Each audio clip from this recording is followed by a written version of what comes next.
In early June, the legislature will hold an ethics hearing for one of its members for the first time in 10 years. Tarra Simmons represents the 23rd Legislative District, which covers most of the Kitsap Peninsula. She's facing accusations of breaking ethics rules involving two nonprofits. Reporter Jerry Cornfield of the Washington State Standard has been tracking this story and the upcoming hearing. He's joining us now. Thank you for being here, Jerry.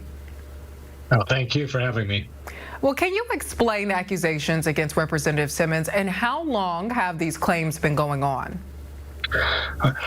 This stems from a complaint filed in February of 2025. There was a months-long investigation, and in October, the Legislative Ethics Board determined that there was reasonable cause that the representative may have violated some of these state ethics rules. And there are several allegations that they make, but at the core, it's about a conflict of interest and about whether or not the state representative kind of crossed the line between the role of her role as a lawmaker, and if she took actions that, in the ethics board investigators' view, crossed the line into create a conflict of interest, and that she benefited from those actions.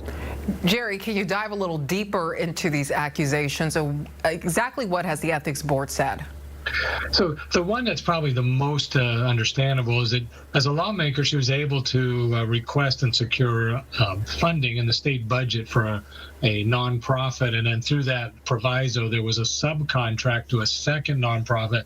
Both of these dealt with the criminal justice system and data dashboards about what happens in the system. Anyway, the second nonprofit, the subcontractor, she worked for that subcontractor at the time. So this investigation, feels that she may have used her position as a lawmaker to provide funds in a way that she would benefit.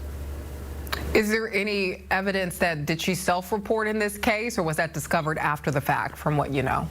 This came from an employee in one of the nonprofits and made the complaint, and the investigation went for a while. She denies these allegations, and I think what this case is bringing up, and there was a hearing earlier today that we got a little taste of the back and forth on the allegations. It's just, where is that line for a citizen legislator who secures money to help organizations that the entire legislature approves the funding for, and she's an employee? So is that a conflict by just working for the group? Historically, the citizen legislators vote on things all the time what might help their employer, and the question here is, that you go too far, and we're not sure what the board will decide. Well, if the ethics board finds Simmons did violate rules, what kind of punishment could she face?